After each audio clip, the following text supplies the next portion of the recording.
তো আজকে আমরা দেখব হচ্ছে ডে 2 এ ফটোগ্রাফি স্কিল ম্যাক্রো আর পোর্ট্রেট। আজকের অবজেক্ট ফ্লাওয়ার মানে ফুল। তো প্রথমে ম্যাক্রো পদ্ধতি যেটা প্রো মোডে গিয়ে চালু করতে হবে, দেখতেই পাচ্ছ গাইস।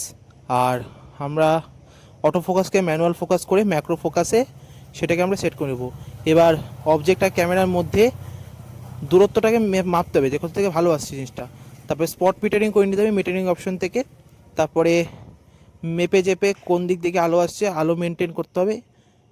এক্সপোজার আর আইএসও যেটা আছে সেটা সেট করে নিতে হবে, তাহলে ছবিটা ভালো আসবে। মানে আলোর ওপর ভিত্তি করে ছবিগুলোর কোয়ালিটি, ঠিক আছে। তো তারপরে স্পট মিটারিং করলাম, ফোকাস করলাম কিছুক্ষণ ধরে ঠান্ডা মাথায়, তারপরে সেট হওয়ার পর ছবি তুলে নিলাম। তারপরে দেখো একইভাবে মিটারিং, ম্যানুয়াল ফোকাস এগুলো করে নিতে হবে। তারপরে আলোর পথ দেখে স্পট মিটারিং করে নিতে হবে, দেখতেই পাচ্ছ গাইজ। তারপরে বস্তুর সাথে দূরত্ব মিলিয়ে দেখতে হবে যে কীভাবে ছবিটা আসছে, ভালো আসছে, মানে ম্যাক্রো ফিলটা আসছে, ঠিক আছে।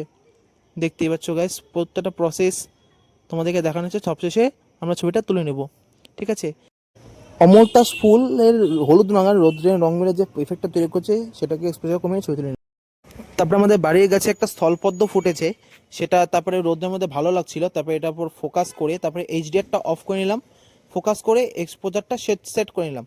ফোকাস আর এক্সপোজার লকড হলে কি হয়, যখন ছবি তুলব তখন ফোকাস আর এক্সপোজারটা স্থির থাকে, চেঞ্জ হয় না। তারপরে সব শেষে ছবিটাকে তুলে নিলাম। এবার দেখো এডিটের পর কি হয়, before after, before after, before after, before after, দেখতেই পাচ্ছ।